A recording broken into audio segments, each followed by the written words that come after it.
Chugga.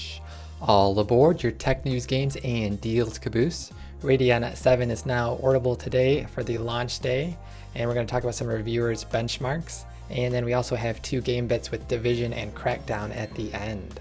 So let's jump into the Radeon 7 specs. So this has already been published before, but GPU is a Vega 20 versus the RTX 20's Turing 104. So basically we're going to see a little bit more compute on the Radeon 7. We're going to see higher clocks on the 2080.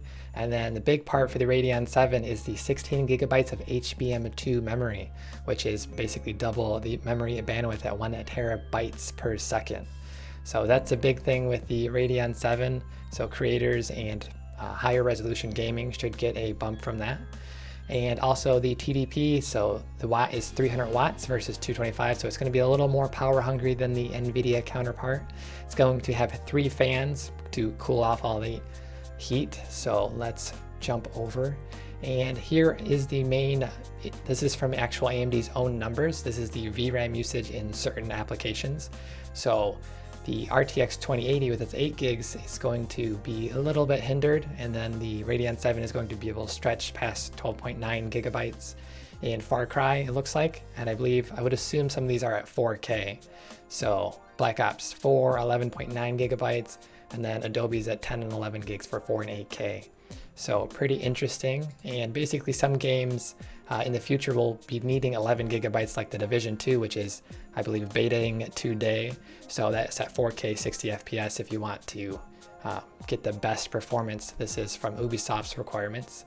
So basically the FPS, I did a little comparison. The 2 main games that everyone compared throughout a couple of the reviewers we're looking at are Shadow of the Tomb Raider at 1440p and 4K, and then Far Cry 5 at 1440p and 4K as well.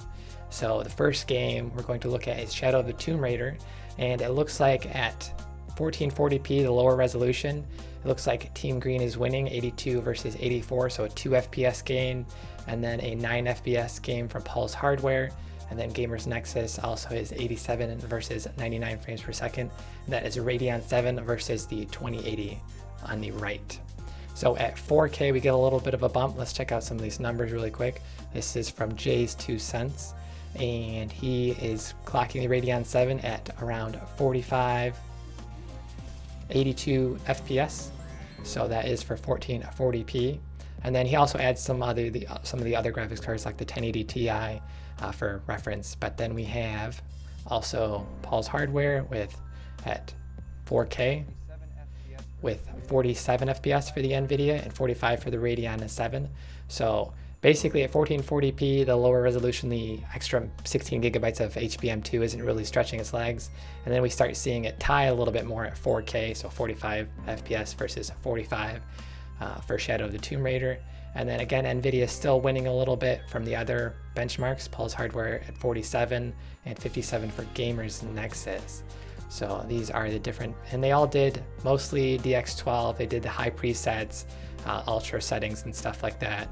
And I believe about the I believe some of them overclock a little bit, and then Gamers Nexus actually shows you differences. So they have the AMD Radeon 7 at 50.6 FPS for the Shadow of the Tomb Raider at 4K, and then they show the overclocked 2080 versus the regular 2080. This is the Founders Edition. A lot of them clocked, a lot of them benchmarked. So we see 54.2 FPS from the RTX 2080, and then overclocked you get a bump up to 60.1. So both of the unoverclocked and overclocked is beating the Radeon 7 just a little bit there. And then we have Far Cry 5.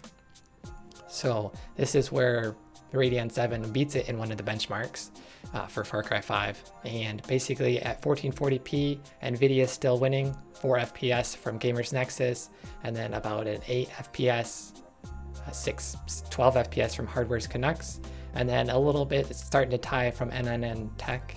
So they get to see Radeon 7 at 97 FPS for the 1440p versus 99, so it's getting closer at 1440p, and then it takes over at 4K resolution, so 3 more FPS. So that 16 gigabytes of RAM HBM2 is starting to look like it's working for gaming, at least. Creative content, that's too much to dive into right now, but you'll get some bonuses from that. So pretty interesting, the Radeon 7. And then we have Hardware Unboxed doing some reviews. They only did it at 1440p. I believe they do 4K reviews later. And then Linus Tech Tips also did 1440p. So a little bit different results here from Linus Tech Tips, favoring the Nvidia at 68 versus 78, so a 10 FPS for the RTX 2080, where Hardware Unboxed saw a 3 FPS gain on the Radeon 7 side.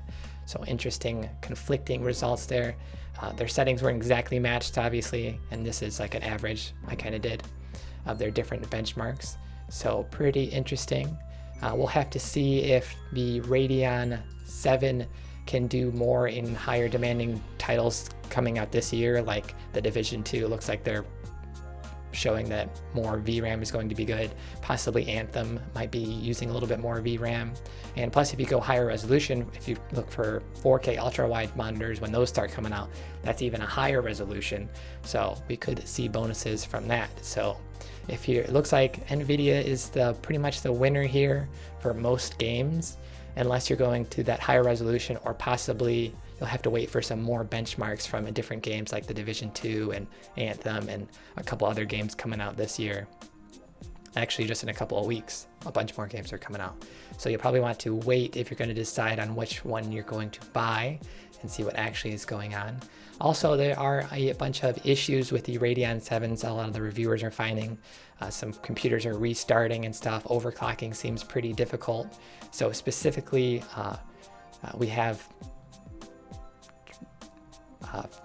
the overclocking is basically not working on manual, and a bunch of people did tests on this, but the auto overclocking, they actually use some dry ice here to get really high results. And basically the auto overclocking does work. So there's some driver issues, basically, is what everyone is finding out from benchmarking and reviewers. So you might want to wait a little bit if you are set on Radeon 7 in the first place. If you're like a content creator and you're really looking for that 16 gigabytes of HBM2, you might want to wait a week or two. And along with supply, it's actually sold out already. It looks like from a lot of the places, from AMD themselves.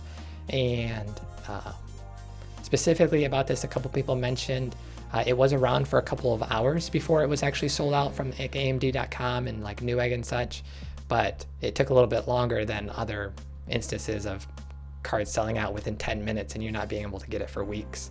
So we did see high-ish demand compared to whatever they actually put out in card numbers. So we'll have to wait and see if they get restocked this week or what happens there. But selling out is good unless there was really only a few cards, which some of the rumors point to. And so 8K gaming, we'll have to wait from 30 IR to see if he does a Radeon 7 review. But he does a lot of 8K gaming with dual RTX Titans and SLI. So we'll see if that HBM2 can get some 8K gaming going on. No one really did any benchmarks for that, so interesting there. So that is your little bit of a round up of the reviewers' reviews. So we also have two little bits of game news. The Division 2, the private beta has begun today. So if you have that Radeon 7, you might be able to benchmark this and give some interesting numbers to see if it favors the extra HBM2. So interesting, cool. There's a little trailer going on, some gunfights and awesomeness. So go get in that beta. And also Crackdown, the original, it looks like, is free now. You can now just pick this up for Xbox 360 at the marketplace.xbox.com. So if you want a blast from the past before Crackdown 3 arrives on the 15th in just about a week, then go play the old school style Crackdown if you're into that. Pretty cool. So with that, we will have another episode tomorrow at 1 p.m. Pacific of some more normal tech and games. There's a big announcement with Radeon 7 going on today and all the benchmarks are out. So go check out your favorite reviewer and see if you're going to buy one or not. And with that, we will be signing out. Pew, pew, pew, pew, pew, pew, pew, pew, pew, pew.